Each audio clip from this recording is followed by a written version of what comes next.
So we can do the refuge, please.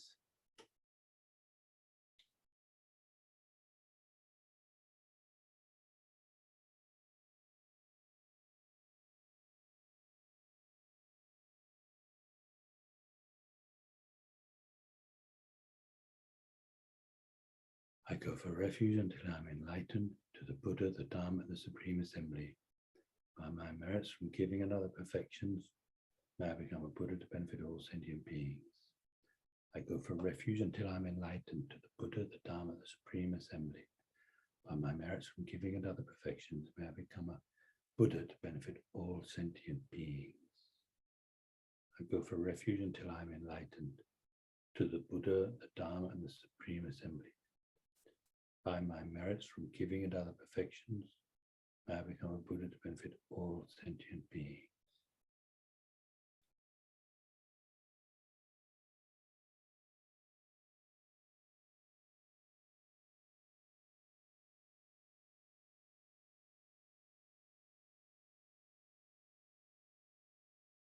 You found it?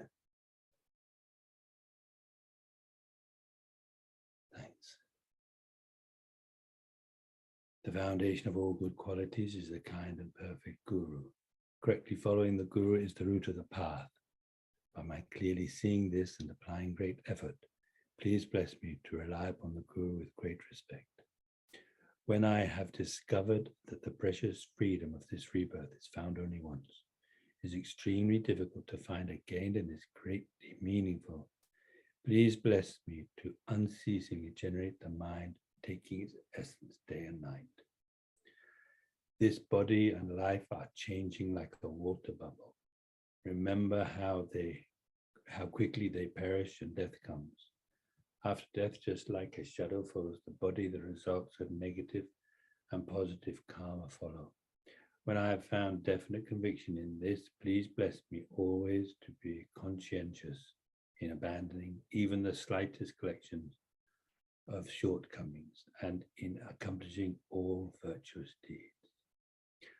When I have recognized the shortcomings of samsaric perfections, there is no satisfaction in enjoying them. They are the door to all suffering and they cannot be trusted. Please bless me to generate a strong wish for the bliss of liberation. Through my being led by this pure thought, with great remembrance, alertness, and conscientiousness, please bless me to make keeping the individual liberation vows the root of the teachings my essential practice. Just as I have fallen into the sea of samsara, so have all mother transmigratory beings. By my seeing this, please bless me to train in supreme bodhicitta, which bears the responsibility of freeing transmigratory beings. Even if I develop only bodhicitta without familiarizing myself with the three types of morality, I cannot achieve enlightenment. By my seeing this well, please bless me to keep the vows of the sons of the victorious ones with fervent effort.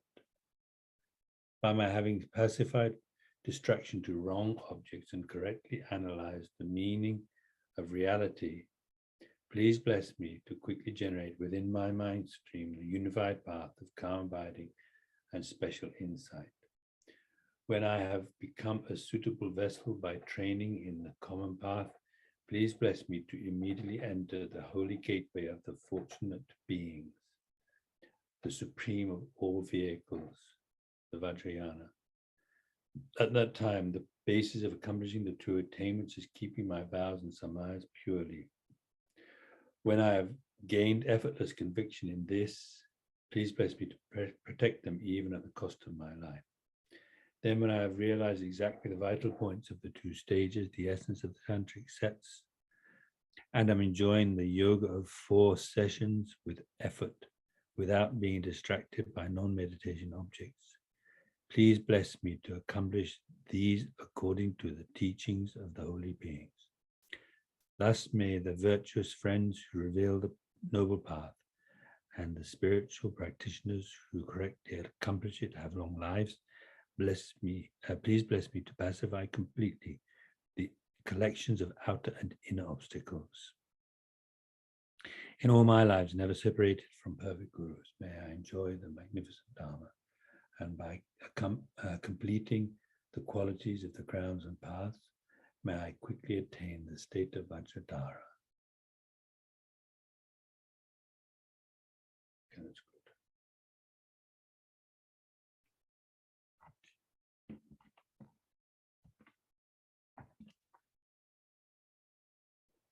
So we'll start with, as usual, meditation on bodhicitta, the awakening mind wanting to achieve one's fullest potential. Sake of all sentient beings, which mainly means suffering, the suffering sentient beings. Because of course there are sentient beings who are beyond suffering actually, like the arhats, also high level bodhisattvas, on the 8th, 9th and 10th ground. So they've all reached the same level of same level as an arhat. They're not called arhats, but they've reached the same level as an arhat. So they have no more suffering. So mainly, of course, if you're an enlightened being, you could help them to, because they still have training to do, still have work to do. But when we think about developing compassion for sentient beings, it doesn't mean them, does it? Because they don't have suffering. Compassion means wanting all the suffering sentient beings to be free of suffering and taking responsibility. Thinking of myself alone. In other words, I'm not going to wait for other people. I'm not going to leave it to somebody else. I'm going to do everything necessary myself right now, starting right now, which means striving for enlightenment, doing everything we can to achieve enlightenment, creating all the causes of enlightenment, doing all the practices that are necessary. Actually means mainly generating compassion, meditating on making stronger and stronger, learning about and meditating on and getting some experience of selflessness, emptiness, and meditating on bodhicitta itself. So let's spend a while thinking about that. What's really key, one really important key point is feeling close to sentient beings. Not like this, completely unrelated, close, like thinking of them as one's mother, father, brother, sister, which they have been in countless lives. We've been so close, so we are so close, just that we forgot it. We have to remember it. And then thinking about their suffering, just like oneself. They want happiness, they don't want suffering. They want happiness, but they don't really know what to do to find the happiness that they want. End up doing all sorts of things that create nothing but suffering. Anyway, try to feel close to them, thinking of them as one's mother, father, brother, sister, and so on. Think of their suffering and then take responsibility, thinking, I myself alone. I'm going to free them from their suffering, therefore I have to achieve enlightenment. That's the purpose of spending time this evening, learning about, thinking about the stages of the path to lead to enlightenment.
Now, having meditating it on Udicita generated that kind of attitude and that kind of motivation.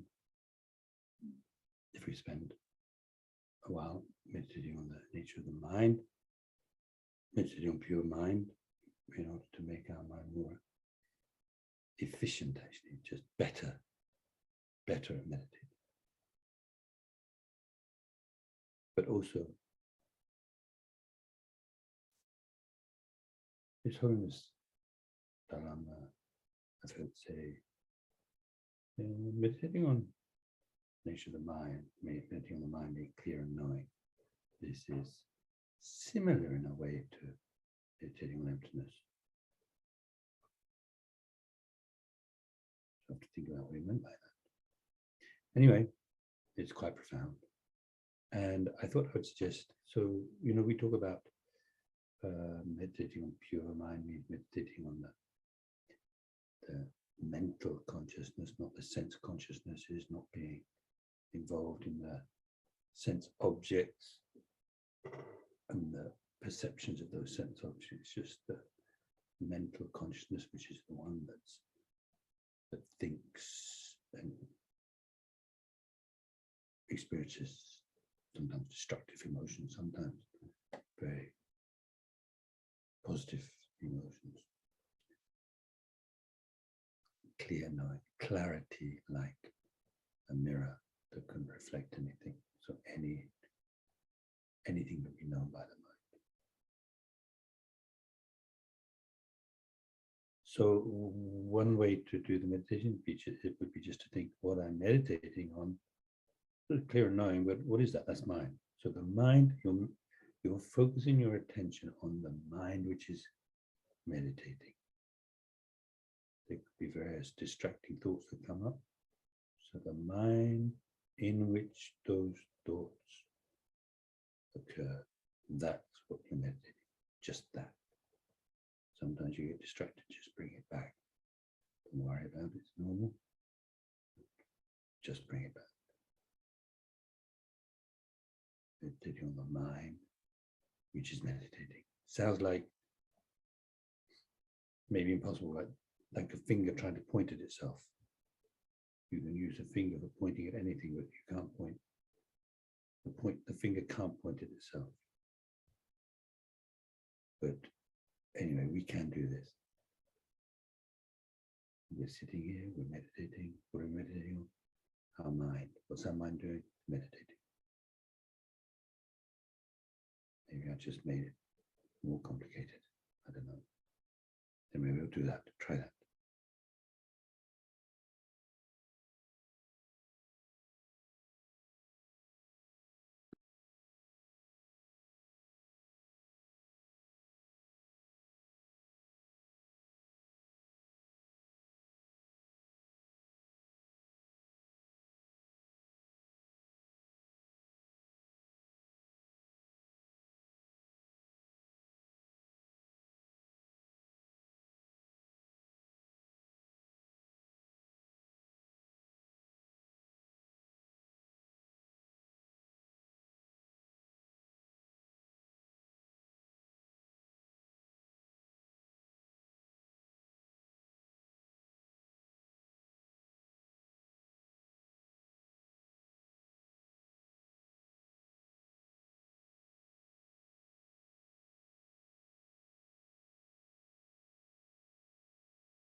Now we can also, as usual, spend a little bit of time meditating on emptiness.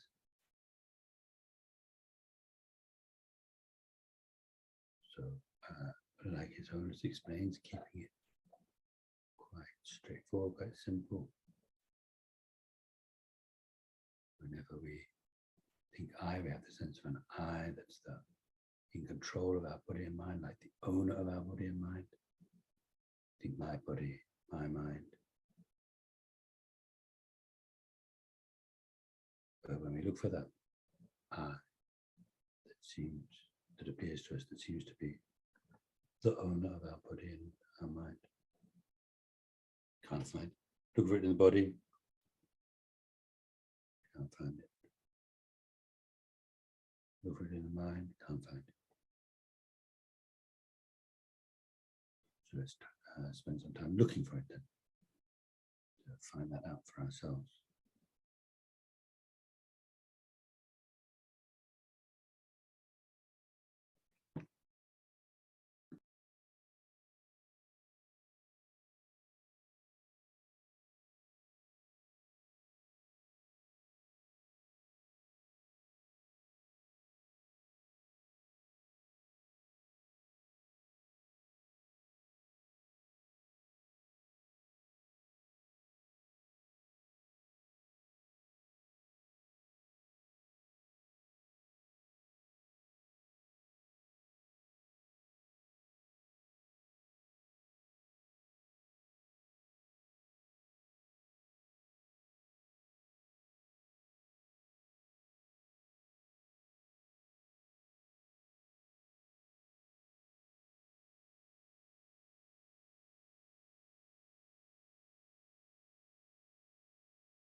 So maybe just to remind you, in case you forgot, that one way that you can search for that I in the mind, something you can point out and say, this is me, this is that me, that I, that's the owner of the body, my body and mind, looking for it in the mind.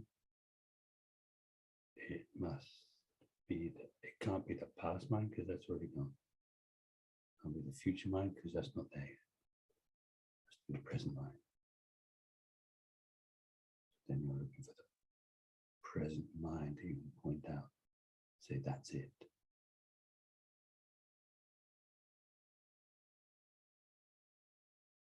So it's today's mind. Then you have to narrow it down to this hour's mind. Then you have to narrow that down to this minute. But even this minute, summer's gone. Summer's yet to come. Present might be with somewhere within that. Like a second, and in fact, no matter how much you refine it, there's always a beginning which is already gone, and the future which hasn't yet come, and the present must be somewhere in there. But you can't find that even. You can't even find that. So you can't find something you point out. This is me. That part of my mind is me.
So that's interesting, isn't it? We exist, and then there seems to be, it seems like we are this owner of that body and mind. But when you look for that I in the body and mind, you can't find it. It exists, can't find. We do exist in general, but not the way we normally think we do. It seems to be this very solidly existing, concretely existing I. But yet you can't point it out anyway. So there's something wrong with that kind of. So we have some kind of misconception about what we really are. Yeah, that's something to work with.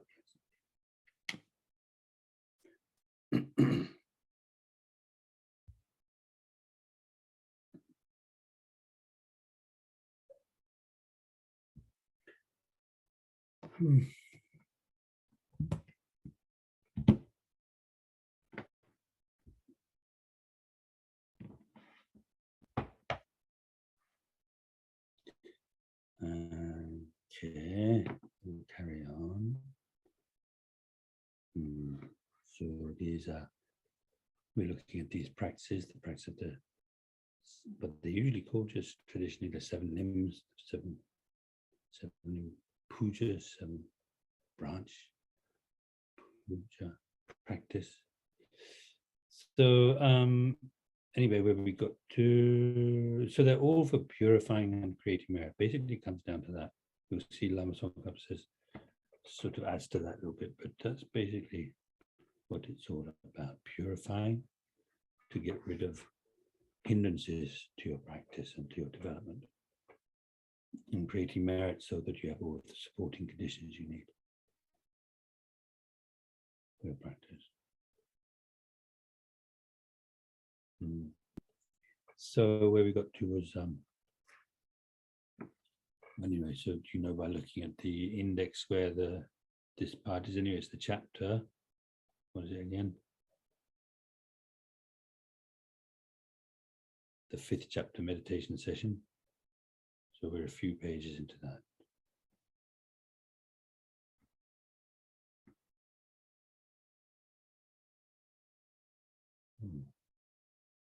There.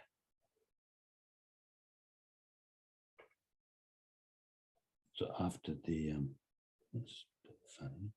Seem to have lost it. Oh, okay, yeah. Well, in on the version I got, it's at the bottom of the page where it says, well, I mean, we actually looked at confession and rejoicing, but I just wanted to add a few things. So anyway, to do the, what do you call it, confession and purification, there are the 4 things to think about. The 4 opponent powers usually called, so regret, like having eaten poisonous food, then which is the main one, then that when you have that kind of regret, then you naturally have the restraint, not one, the determination not to do it again. So that one, it's quite interesting really, because so the way Lama Zopa Rinpoche, Khyalpa Zopa Rinpoche explains it, if you make a promise never to do, whether it's killing, stealing, lying, whatever it might be, you know, never to do it again, but then you do it again, then you're lying.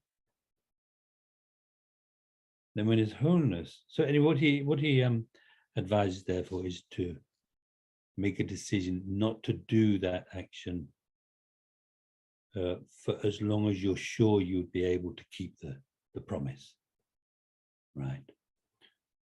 So it could, if you can do it like for life, that's fantastic. But then otherwise, you know, for a whole year, you're not going to do it, or for a whole month, or for a whole week. And like he says, you know, even if you say for the next minute or 5 seconds. So it's good doing it at night, because then you can say until 8 o'clock tomorrow morning, you know, when I wake up. But anyway, so that's very good. Then what His Holiness says is, I think it seems like different to what Rinpoche is saying, but if you think about it, it's not. So His Holiness says, if you if you sincerely make the determination, I'm not going to do it again, but then you do end up doing it again, it's not lying, because it depends on your intention. So I've got a feeling that it's the way I can resolve this in my own mind is like when when Rinpoche says that, what he means is, if you make the promise, but you're not going to keep it, that wouldn't be right with it.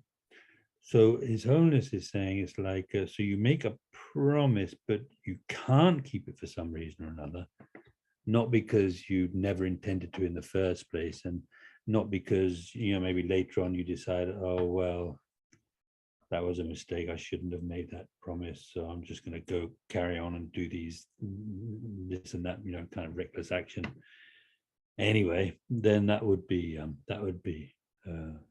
wrong. But just not being able to, even though you really try, that's okay. But it still is an important point, isn't it? And it is, you do, if you've made a promise, you're like, very strong promise, I'm never going to do this again, and then like tomorrow, or maybe even just later in the day, you do it again, it's like, that was, you feel kind of like, yeah, that kind of sucks, kind of thing. But if you've made a promise, okay, I'm just not going to do it for 1 hour, even if it actually means going for a walk somewhere or locking yourself in a room, I don't know. But, you got through the hour without doing that, especially with, verbal and physical actions. You can do that with if it's something with the mind, then it's maybe a bit more difficult, but still, it helps having that determination. Okay, I'm going to stop feeling kind of like aggressive thoughts towards this person for an hour, for a minute, like 5 seconds or whatever. It helps. It does. It does make a difference. So I think it's very good advice anyway. Very good advice from Shane. Yeah. So yeah, where is it? No. So restraint, then reliance. So refuge, bodhicitta, and then the antidote. Yeah. So His Holiness, Lama Tsongkhapa makes a point that if you do this practice of confession with the four opponent powers, actually he doesn't mention the four opponent powers, but traditionally, we talk about these four opponent powers, then it stops the increase. So that's, I think I mentioned already before, so when you look at the 4 features of karma, general features of karma, one is that it increases. So doing this purification practice will stop it from increasing. When you get a big, whether it's positive karma or negative, constructive or destructive karma actions, it's the same, it increases. So then with the destructive karma, then you don't want it to increase, obviously, like a small seed growing, a small acorn growing into a great oak tree kind of thing. You don't want that. So doing the 4 opponent powers does, stops it from increasing. That's what Lama Tsongkhapa says. And it kind of makes sense in many ways. You can see that because the strength of the karma and the kind of result it brings, it's all the mind. I mean, it's all something that's done with the mind. So if you've purified and made the determination not to do the action again, for example, see, one of the, as we see when we get to it in the text, one of the results of karma is the sort of being drawn to doing the action again. So when you do the purification, you're making this very strong decision. I'm not going to do it again. I mustn't. Oh, and also before I forget, one thing that one other possibility or maybe aspect with the restraint, which I came across in Geshe Jama Gyatso's teachings, to make a strong, sincere prayer to be able to avoid these kinds of destructive actions in the future. That's also very useful. That's also very nice. Very good. So yeah. Anyway, yeah, so that would make a difference, wouldn't it? Okay, making the determination, strong decision not to do it again in the future, that would work against that particular sort of aspect of the results of destructive action, the tendency to do the thing again.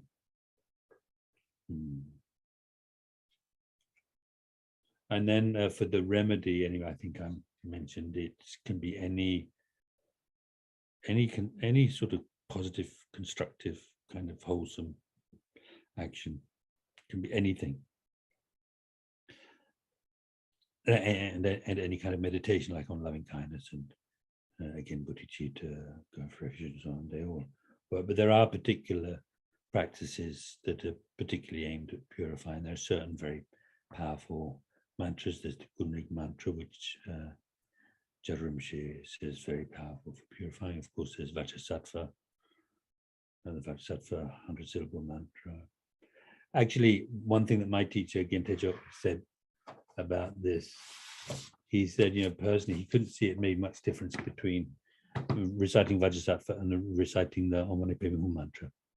Now, of course, Om Mani Padme Hum mantra is much easier to memorize than the 100-syllable mantra, although it's not, people do it, so, anybody can do it, can memorize a mantra like that. But anyway, so, and, reciting the mantra, imagining that either, like all sentient beings surrounding you in the form of human beings, also reciting the mantra with Chenrezi on the crown of your head, with sort of, purifying nectar gushing down from his body through the crown of your head, filling up, purifying everything, all the negative karma, particularly when you're purifying, but also everything in general, everything you've done destructive that's on a physical level, verbal level, with the mind, purifying all that, completely purifying. Then when you maybe you do could be 21 times or 100 times or 1,000 times or however many. Then when you get to the end of it, then you would imagine, you think to yourself, now everything's purified. This is quite an important thing with that kind of practice too. You think completely purified. You feel very, very, strongly. Everything became completely purified. Meditate on that for a few seconds. Did you want to ask something? Yeah, when you're saying that, so the practice that you're doing, the visualization seems really important, regardless of the practice. So of the visualization of the purification. So even if you're doing Om Mani Padme Hum, but you're doing the visualization of the cleansing through the 3 doors, it would be just as powerful, do you think? Or does it depend, like 35 Buddhas is more powerful than Om Mani Padme Hum? Or do you get what I mean? Yeah, I don't know which is more powerful. There is the 35 Buddhas, and that's also very powerful purification practice, which is really the most important. I mean, just meditating on bodhicitta is, like it says in the Bodhicharavatar, it's like, and like His Holiness is always saying, with bodhicitta, you need to create merit, then, meditate on bodhicitta. That way you create merit. If you want to purify, then meditate on bodhicitta, because with bodhicitta you purify, But these are also, and sometimes it depends on what you're most drawn to, so it's very nice practice anyway. So, so Chenrezi on the crown of your head, and then at the end thinking like that, and then so you can imagine all sentient beings surrounding you, or you can imagine them all in your heart. So there's Chenrezi on the crown of your heart, and it's just purifying all of you like that. All of the all of the negative karma and so on, leaving all the lower orifices, like in the form of, like creepy crawlies and black stuff, black liquid disappearing into the earth. Or in fact, there's also a practice, like you imagine thinking that there is I think they call like Shinji, so Lord of the Dead or Lord of Death. Anyway, some kind of like this being that normally wants to take your life, wants to shorten your life. And so you imagine that he is a long way under the ground, looking up with his mouth open, and all of that goes into his mouth, which he really enjoys. And so then he's completely satisfied. And then at the end of your purification, it's like he turns away from you. He's not interested in you anymore, not interested in taking your life. That's one of the things the lamas teach. So that's what I want to say about that. So yeah, anyway, the 35 Buddhas, 100 syllable mantra, those are special ones for purifying. Then there's the Mitrukpa, Namo Ratnatraya, Omkam Ganikam Rosin, that one. So I think it'd be nice to do a couple of, maybe if at least a day or a couple of days of retreat on that. We did that once in the past. That was very nice. But anyway, so those stuff. Then the Kunrik one, which I mentioned. There's also the Ushisha Vijaya Namgyama mantra. That not only purifies, but also creates the causes for long life. So that's that. Then with the rejoicing, which I also I know I did talk about a bit. So just for, where are we? So it's just below there. I rejoice in all the merit, whatever it may be, of all the Buddhas of the 10 directions, Bodhisattvas, Pradika Buddhas, those with more to learn, those with no more to learn, and all ordinary beings. Now, where's the book? Anyway, I don't think I need to find. I better get it.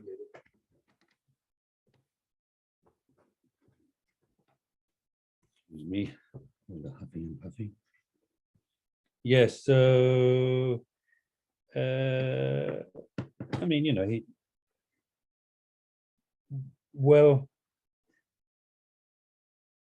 yeah. So just under that, the Lama Tsongkhapa says, as you recall the benefits of the virtues. That's something we have to think about. The benefits of the virtue, good things. The 5 types of persons have done. You cultivate joy. So what are the 5? So it looks like you could count up very easily, doesn't it? So all the Buddhas of the 10 directions, Bodhisattvas, Prajeka Buddhas, those with more to learn, those with no more to learn, and all ordinary beings. That comes to 6. So the simplest thing to do is actually, I found a commentary by somebody called Changlung Pandita, who's the reincarnation of Changyaro Rinpoche, who's a big, name in Tibetan Buddhism. I don't know how many centuries ago, but anyway. So what he says in his commentary to the King of Prayers, which this verse is from, he counts them up. I mean, it's just, maybe it's not a sort of one of the most amazing details to learn, but anyway, in the text, Lama Tsongkhapa says 5. So who are they?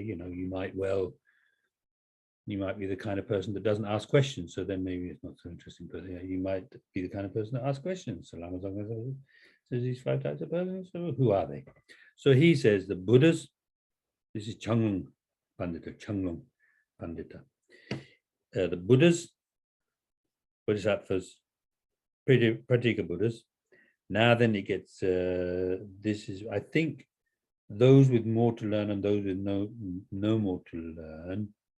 Well, basically that refers to, there are 2 types of, you've got the Mahayana, so that then you've got the Bodhisattvas and then they become Buddhas, right?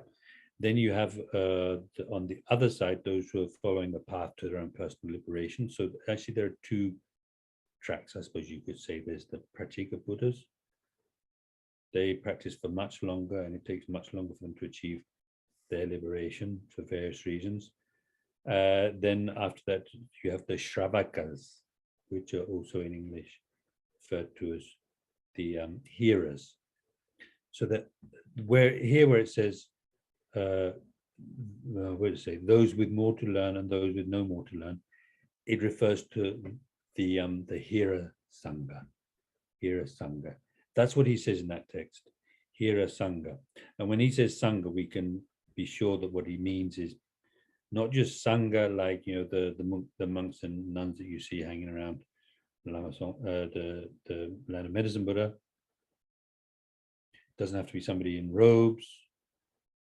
Anybody that has achieved a direct realization emptiness, non-conceptual realization of emptiness. Then there's Sangha. When we talk about the Sangha jewel particularly, then it's the Buddha jewel, Dharma jewel, Sangha jewel is those who have realized emptiness non-conceptually. So yeah, why was I saying that? So yes, Sangha. But within the Sangha, then there are those who, with more to learn, that means that they have not yet reached their final goal. So bodhisattvas would be, in general, not in general, they would be those with more to learn. They're often referred to as learners. The bodhisattvas would be learners. When they're not learners anymore, when they've achieved the level beyond learning, beyond training, that means that they're enlightened. With the hearers and solitary realizers, or the Prajika Buddhas and Shravakas, when they're learners until they have become arhats. So the arhats would be the ones that are not learners anymore. So this is talking about the different types of different levels of the hearer, the one hearer Sangha, which means those who have not yet achieved the level of arhat, and those who have achieved the level of arhat. So those two are counted as one. So you've got Buddhas, Bodhisattvas, Prajika Buddhas, the Shravakas, which is referred to by those with more to learn and those with no more to learn, and all ordinary beings. So that all ordinary beings,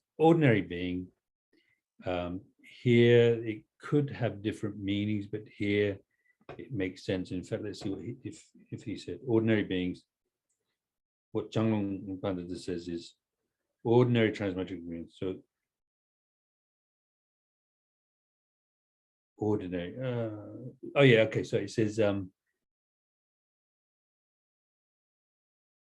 Well, anyway, so ordinary beings would be those who have not yet realized emptiness. Usually, that's what it means. Yeah, normally that's what it means. Or it could be here. It makes more sense though. Anyone that hasn't realized emptiness directly. But anyway, so that's what the five are. Whatever that ordinary beings means, however you interpret that. Usually, sukye. It can either mean. Normally, actually, it means that the ones that haven't yet got a direct realization, a non-conceptual realization of emptiness. So that's that anyway. So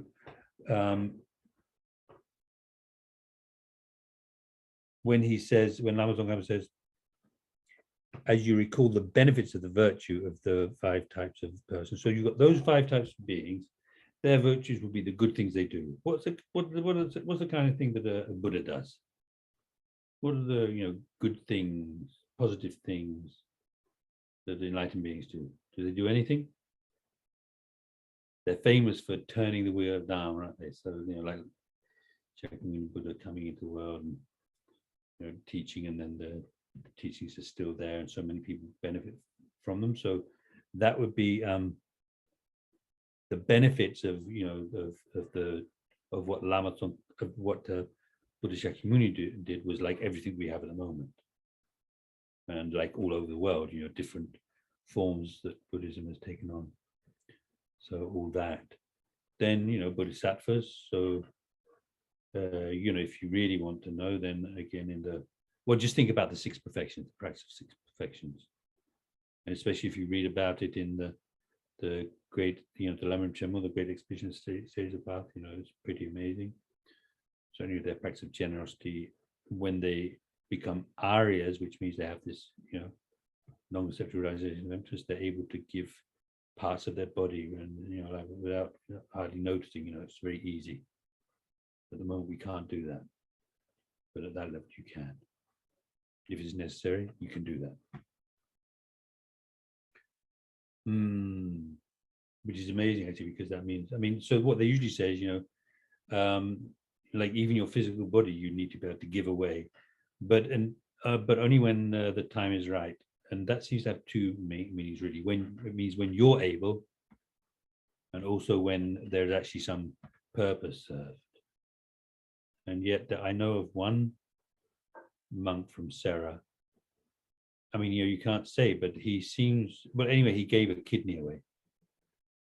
He gave somebody a kidney. Somebody who needed a kidney, he gave a kidney. And I do know that he didn't want any fuss made of it. So people knew about it. It was probably difficult to keep secret, but people knew about it, but very sincerely, he didn't want anybody to make any fuss about it. It's just done, it's just over and done with. It wasn't so that he gets some kind of prestige. So I don't know if he had reached that level or not. In a way, if you think about it, it's even, it's particularly impressive that somebody who isn't really able to do it without any kind of suffering would be able to do that. But you do have to be also very careful, because the thing is, giving things away, whether it's part of your body or your possessions, and then feeling regret afterwards, like you made a mistake, I wish I'd kept it, it would have been better to keep it, I could do with that now, money, whatever it is, I'm sure you've all done it without thinking much. You give something away and it's like, if I hadn't. So this is also not very good at all. So anyway, better to be careful, a little bit careful. Anyway, so bodhisattvas, anyway. Think about, anyway, so what he's saying is, think about the benefits of the positive things that they do, and then feel sincere joy in the heart. And what also Changon Pandita says, he says,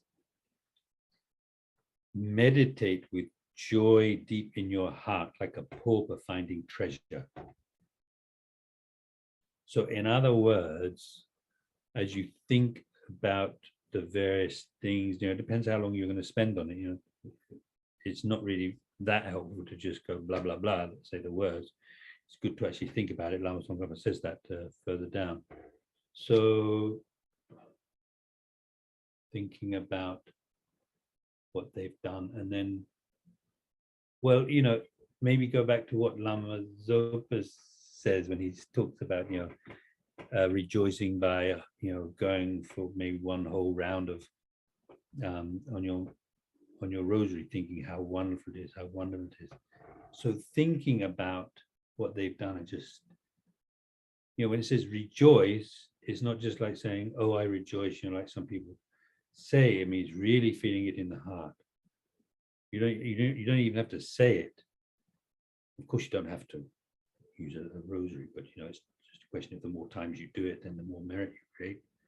But thinking about what they did, and just so, like a pauper, what's the thing? Anyway, just think about what would a pauper feel to find treasure. So they have anyway, it was like that. You can imagine their eyes would light up. You'd be like, oh wow, this is just so amazing. A rich person wouldn't have such appreciation, but this is so amazing, so amazing. This is really fantastic. Thinking like that, joy that comes really from the heart, heartfelt, sincere. Then, okay, so so I think we've got enough time to get to the end of these. I hope so. Then we can spend a couple of so he says, then, as also, just by the way, it might be interesting for you.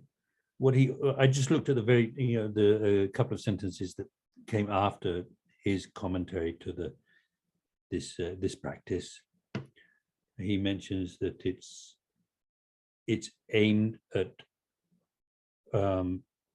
purifying your mind and accumulating body, speech, and mind, and accumulating merit, so that you'll be able to complete the recitation of the rest of the King of Prayers.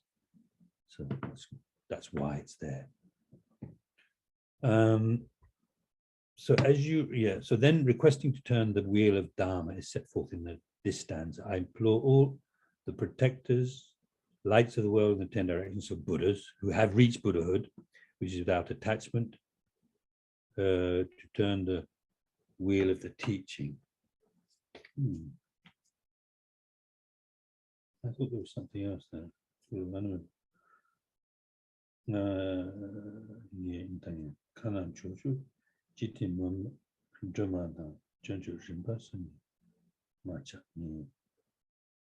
Okay. Anyway, that's all right. Have reached Buddhahood, which is our section, to turn the peerless wheel of the teaching. Okay. So then in the commentary, Lama Tsongkhapa's commentary, you emanate the same number of bodies. What that must mean, so what that means is as many bodies as there are enlightened beings to whom you're aiming this request, right, to teach. You exhort those who have awoken to complete Buddhahood in the fields of the 10 directions. So anyway, all of the Buddhas everywhere that have, who have found unobstructed, exalted knowledge free of attachment to teach the Dharma as soon as possible, it says, right? And this is where I don't quite agree, because looking at the Tibetan and thinking about the explanations I've heard in the past, it's not, the Tibetan really doesn't seem to match that. What it's saying is, you've heard the story about how the Buddha achieved enlightenment and then he spent, I don't know, like 40 days or something without teaching. And we even hear that he said to himself, you know, I've discovered this this Dharma, this thing, which is profound, peaceful, free of elaborations, and so on. There's a few other things he said. And he said, but it's so profound and so difficult to understand. If I were to teach it, nobody would understand it. So I'll just remain quietly in this forest, right? So that he's, you know, well known for having said that. I guess said that to himself. I don't know. But and so then what happens? You hear these gods that like Brahma and Indra that made these fantastic offerings and made a strong request for him to teach.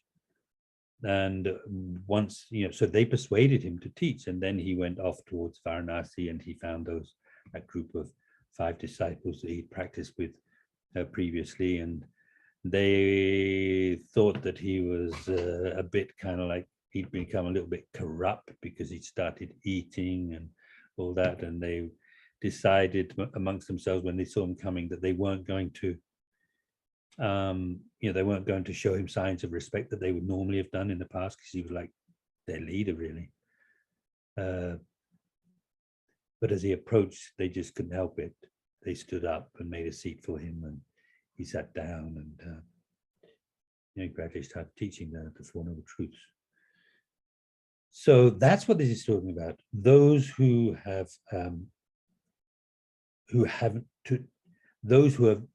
recently, you know, when it says not really as soon as possible, those who have only recently achieved enlightenment, to request them to turn the wheel of Dharma to teach, just like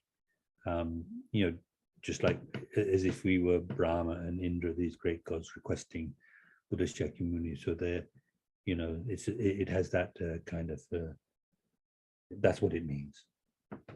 I mean, yes, of course, teach as soon as possible, of course, yes, but that's not what it says. It says, you know, who have not long achieved enlightenment, requesting them to teach. Then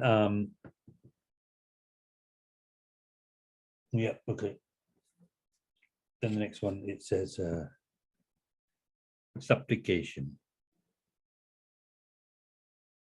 Also, usually Lama Zopa, Rinpoche, he says, you know, maybe to make the meditation, you know, your focus, make it so you can focus your mind better. You imagine actually, holding a golden 1,000-spoke Dharma wheel, which is, I guess that's what actually those divine beings, those gods did. Then, so the supplication. Okay, so it's where is it? Yeah, requesting to turn the wheel of Dharma, then supplication. So, in other words, it's he says requesting. It's interesting actually because you know, it's more like persuading, urging, and that's what they did. You know, like that's what you're doing. You're, I mean, yeah, requesting, but you know, you're urging, but trying to urge the person, please do this. You know, then requesting not to, the supplication, which is the request not to pass away. I supplicate with palms joined in prayer, those wishing to demonstrate their final nirvana. So it means those who are sort of like they've decided that their work is over and now it's time to go. So you're requesting them, no, please don't do that. Please stay as many eons as there are atoms, which means like atoms in the universe, right? Another way of putting it is, you know, to remain until samsara ends, to benefit and bring happiness to all beings. So Lama Tsongkhapa's commentary, supplicate those throughout the 10 directions who show how to pass beyond. So I think what this means is more like who are showing that that sort of, because they talk about the Buddhas, you know, like for example, you know, enlightened being really is beyond death, but they show the act of dying. So it's like that. So they're showing the action of passing away. This is pass beyond sorrow. That can sometimes mean nirvana, but in this case, it means, you know, like it's like a nice way of saying dying, polite way of saying dying. To remain, or maybe a way of instead of saying dying, but you know, in actual fact, because of being beyond death, so there's nothing to do with dying, but passing, you know, passing away, passing on. To remain, not passing into nirvana for as many atoms as the number of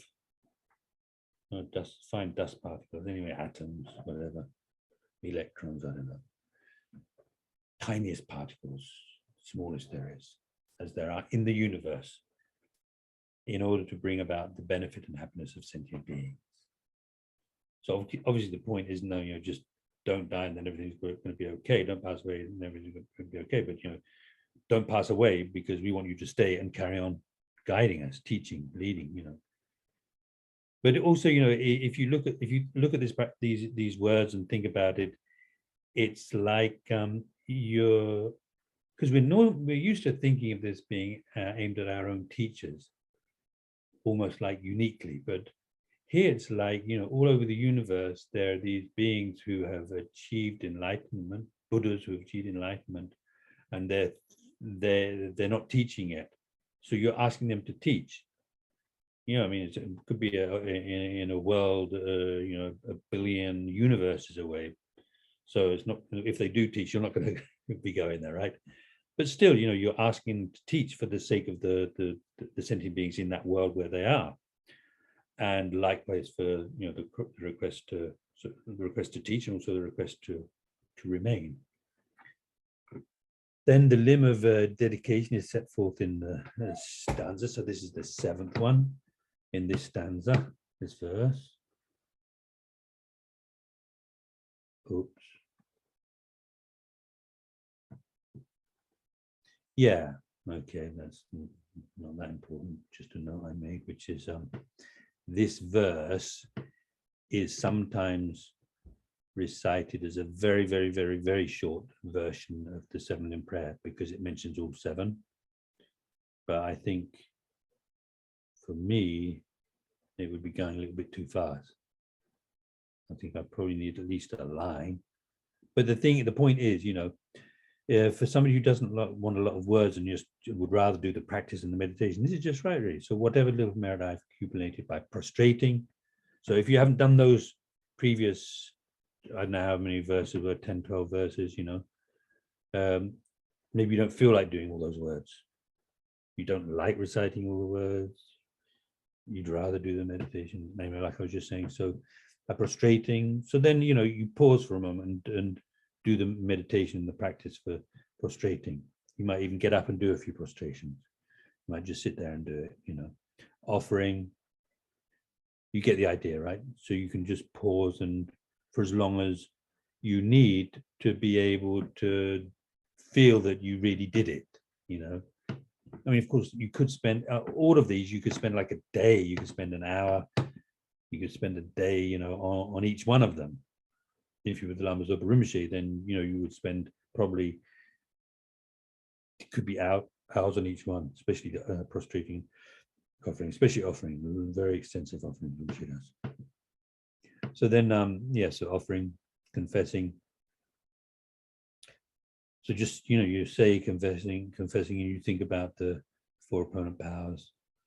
And what's also very important, which I think maybe I didn't mention, I can't remember now, but something which, you learn from listening to Kyabja Zopa Rinpoche teaching, the sense of urgency. So you get this from, I think I was going to read it, maybe I can just say.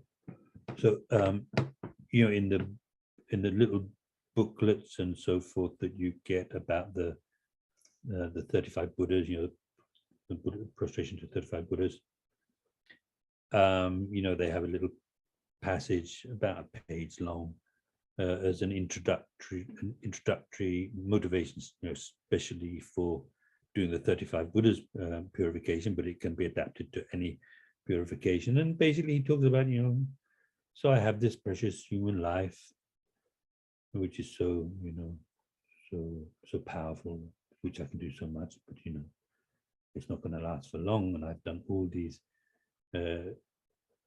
destructive actions, which, if I don't purify them, they're going to bring these 4 results. And he talks about the 4 results. And, so if I don't purify them, then I'm going to have to experience those results. And that's going to be really unbearable for me. It's really bad for me. But actually, the worst thing is, while I'm experiencing those results, that's going to be delay my achievement of enlightenment. And then that means that it's going to delay the time when I can be of real benefit to sentient beings. So you're thinking like that. And then on top of that, you're thinking, but actually I could die any moment. So it's not just that I need to purify this, because I don't want to die with this without having purified it. I could die any moment. So actually, I really need to purify as soon as possible. And so, if you've actually sat down or stood up to do the practice, then, that really makes a lot of sense, doesn't it? It really fits in because, so I've got to do it right now. Well, actually, I'm going to do it right now. I'm going to do these prostrations. I'm going to recite these mantras or whatever. I'm going to do these 4 powers. So then confessing, rejoicing, requesting, and supplicating, I dedicate it all to enlightenment. So that's dedication.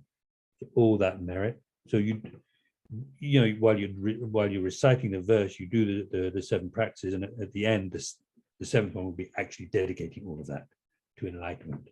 Faithful sentient beings.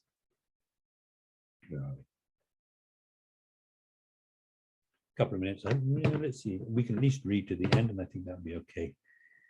We might review it a little bit next week. So all the roots of virtue. This is a puzzling term for most people. Roots of virtue. You might find yourself thinking, okay, there's something called virtue, and then there's the root of that. But actually, it's not quite like that. Is something called virtue is called root of virtue because virtue is the root, the source of happiness. So that's why it's called root of virtue. It's actually not really roots of virtue, but virtuous roots or root virtues kind of thing. Anyway, you get the idea. All the roots of virtue represented by. Anyway, there's some translators, they use this represented by and constitute a lot. I don't really get why. Basically, so all of this virtue of the previous 6 limbs are made the common property of all sentient beings. So you think, all of this merit is not just mine. It belongs to all sentient beings. So that's your attitude. I mean, of course, it's in your continuum, your mind, and so on. But that's where you're thinking. This is not just for me. This is for all sentient beings. And so all of that is, you know, it's like belongs to all sentient beings, and it will never come to an end because of this kind of dedication, since they have been dedicated with strong aspiration as causes complete enlightenment. If you dedicate anything good you've done for towards enlightenment for the sake of all sentient beings, then the results never come to an end. This is something I talked about before, so you know, like that. And then if you thus develop an understanding of the meaning of these words, and slowly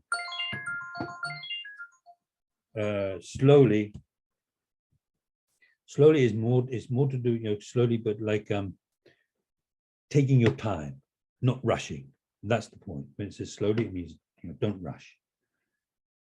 Slowly do as was taught, you know, according to this explanation of how to do it, without allowing your mind to wander. So, you know, take your time, but not mixed up with the daydreaming, you know, not allowing your mind to wander, keeping the focus, your mind focused, then you'll gather immeasurable heaps of merit. And that's, I really think, quite true. And I also think, you know, with the offerings, this is something I was thinking recently. I was wondering whether, you know, when you're making offerings, whether you could think, because I know, I mean, it's very clear that Lama Zopa Rinpoche makes incredible offerings all the time.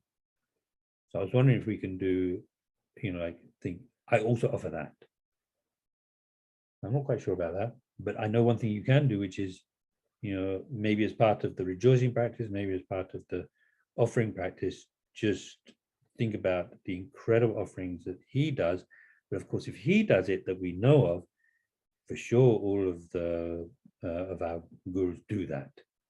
They might not be so vocal about it. They might not, you know, that's not their way. But they do it, and also not just them, but, you know, all sorts of body beings, bodhisattvas, and so on. Incredible offerings they make. So rejoicing in that, at least rejoicing in it. It's the same as offering yourself, more or less, isn't it? Yeah. Well, anyway, so it's just gone 8, so maybe we'll stop there then.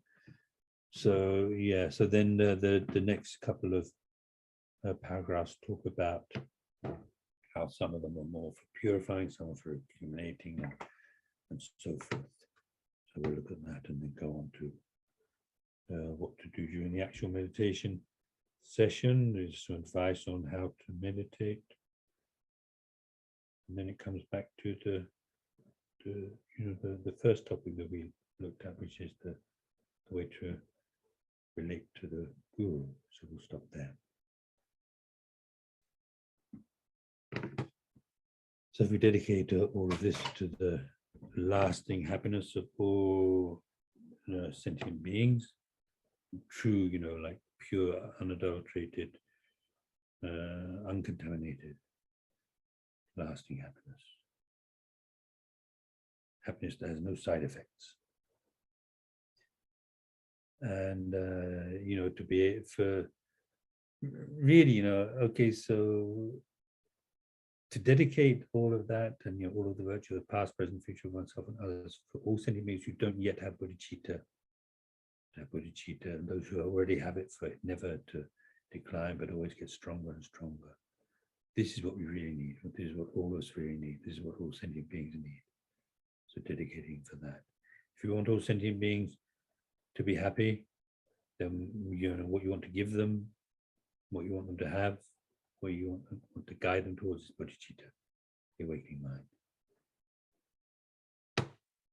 So there's a whole book about that by Gunula Rinpoche, and I'll try and find a copy. I think I might have a copy and read out a couple of verses next time. It's very nice. So dedicate like that, and especially with the prayer that His Holiness is always making. As long as space endures, as long as there are sentient beings, that long may I remain in the world, serving sentient beings, helping sentient beings. Okay, so see you next week. I thought next week was the last one, but it's not. We've got 2 more.